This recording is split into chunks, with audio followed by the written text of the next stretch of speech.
This week on Ted Lasso, Rebecca's mystery banter match has been revealed. And no, it wasn't Jamie Tart like I predicted. And all of you said it was crazy, and you're all right. But one of my bonkers predictions are gonna be correct. You'll see. You'll all see. All this and more all in today's. Yeah, we're watching season 2. Yeah, and we'll make you smile too. Heaven knows we'll try. Thank you so very much, Matthew Winkler, for that incredible theme music. No problem, dude. People of the internet, it's Matthew Winkler, the great solo artist, singer of the theme song, and half of Robbie and Matthew. Yeah, I'm the other half. Oh, and look right here. Holding up the other end is fantastic solo artist and Robbie of Robbie and Matthew. Have you guys been holding up my green screen for the last 5 episodes? Yeah, and let me tell you, our arms are tired. Well, I mean, would you guys like to not hold that green screen and be my guests for this episode? Let's meet our special guest. Okay, thank you very much, Robbie. You're welcome. Uh-huh. And thank you also, people of the internet, for not commenting on how much sweat has been on my face and on my shirts in previous episodes. Tell them a bit about you as a tandem. Like, how long have you two been Robbie and Matthew? 16 years. We've been a band for about 16 years. We met back in high school. We do weddings, corporate gigs, private functions, empty sheds. So we just started playing a lot of covers. Now we're, I would say, a popular cover duo in Toronto who also make our own music. I put out a couple EPs during COVID, and I have a single coming out on September 29th called This Is Me Missing You, and that'll be available everywhere. With the help of Matthew, he produced my EP, which is my first solo EP. Came out on August 27th, doing a show here tonight, and available everywhere for you to listen to. First concert, best concert. First concert was the Anger Management Tour. It was Papa Roach, Exhibit, Eminem was opening for Limp Bizkit. And I'm assuming that's also your best concert. Yeah, it's also best. The best concert would be Siguros, an Icelandic band, at Massey Hall. I went and I saw them, and I cried more times than I ever have before until recently. Gotcha. Pixar's been putting out some really good movies lately. Let's just say that. The first one I really remember engaging and being there by myself for was Dave Matthews Band, which happens to be still my favorite band. I've been to 24 shows now, so that was my first one. Molson Amphitheater, I think it was in grade 9. But the best one was probably Dave Matthews Band in New York City at Madison Square Garden with Matthew and a couple other buddies, and just kind of an unbelievable show. Seems like I've only ever seen Dave Matthews Band. I've seen other people.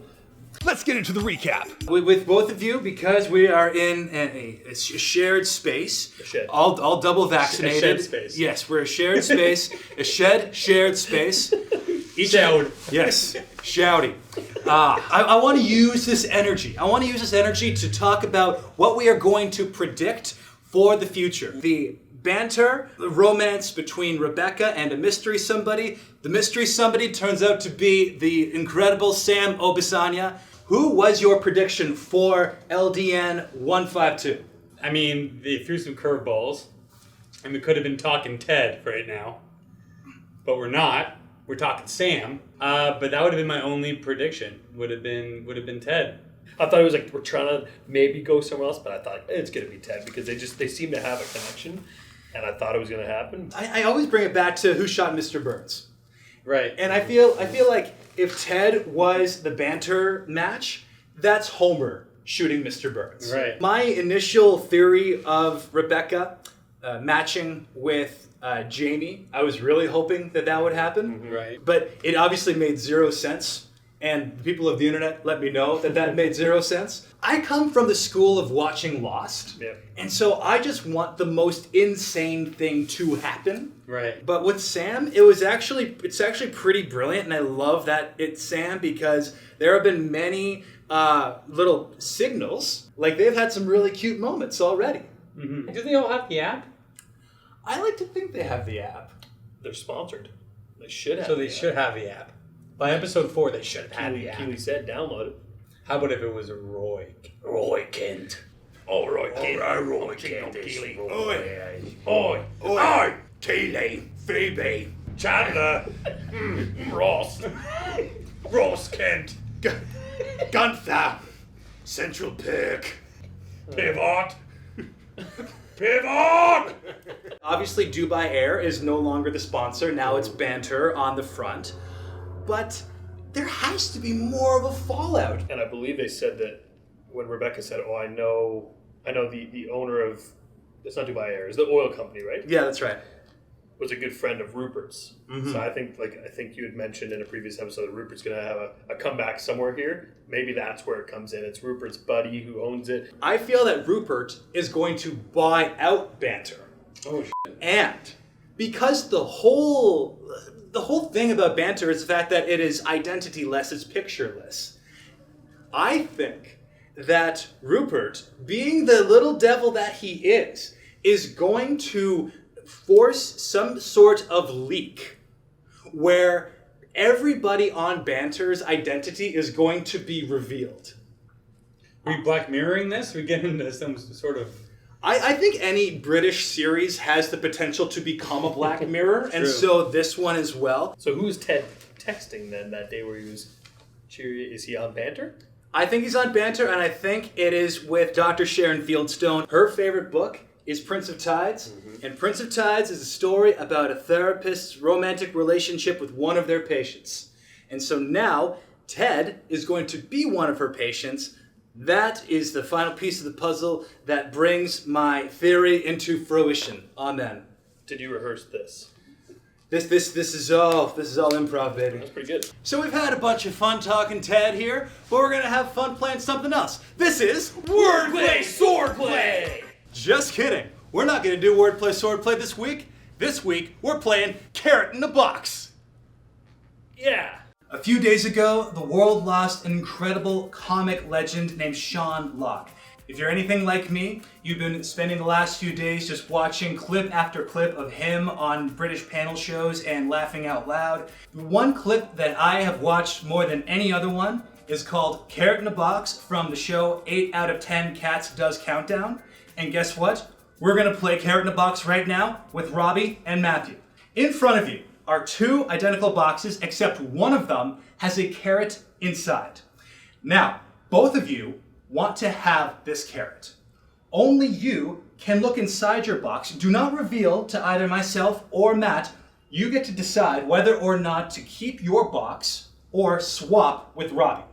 You've known this man for a very long time, and so I'm sure you know how to bluff him out. But also, you've known him for just as long as he's known you. That's also correct. Yes, and so I'm sure you probably know some of his tells. Let's play Carrot in a Box! I personally think this box was meant for you, but it's your decision if you want this box. But I want the carrot. So is what's in there the carrot? At this point, I know it's the name of the game. You want what's in this box. Do I get to keep it? Do I get to keep it? Whatever it is? The winner is able to keep the carrot. Oh, but what about the thing that's in the... Oh, so does the other box have anything in it at all or something else? I can't disclose that information.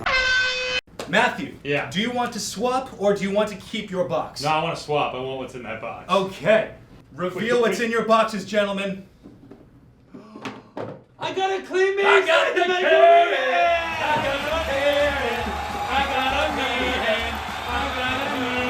Robbie, show off your carrot to the camera. Show off your carrot to the camera. Show it. There we go. Perfect. Is this pre-washed? That I did pre-wash that. Yes, I did. Wow. And Matthew, what did you get? I got exactly what I wanted. You're exactly Oh, right. yeah. I wanted a claymation Michael Meehan in a Santa hat. I mean, I'm glad that you like that. Unfortunately, the game is not Claymation Mike Mean in a Box. The game is Carrot in a Box. Congratulations, Robbie Wighton. You are the winner. My last question I ask all guests on Talkin Ted. What are you grateful for? I'm grateful for the guy to the right of me and the guy to the right of him. And if you're watching this, it's your left. I've never met anyone as creative and as lovely as Michael Meehan. I never had a friend so caring and my only business partner of all time, the lovely and talented Robbie Wighton. Just two amazing dudes who I get to hang out with and bounce my wild ideas off of, and I love them both.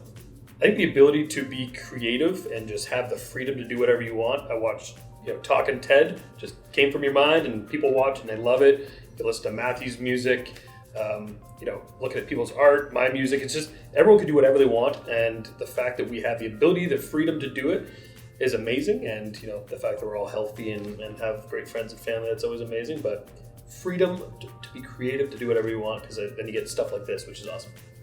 I got started as a videographer or camera guy with, honestly, Matt's band, Careers in Science, all those years ago. And some of my favorite work that I've ever done as a photographer has been for Robbie and Matthew. And it has been a creative partnership that I am so extremely grateful for. Right now, I'm just going to do a photo montage in the video of some of my favorite moments in our photographic life. Ooh, I like that one. Remember that? Remember that? Oh, good times. Oh, look at that person. Wow, it's one of us. Nosferatu. What a nice photo montage. Wonderful. Beautiful, beautiful. Good times, good times, good times.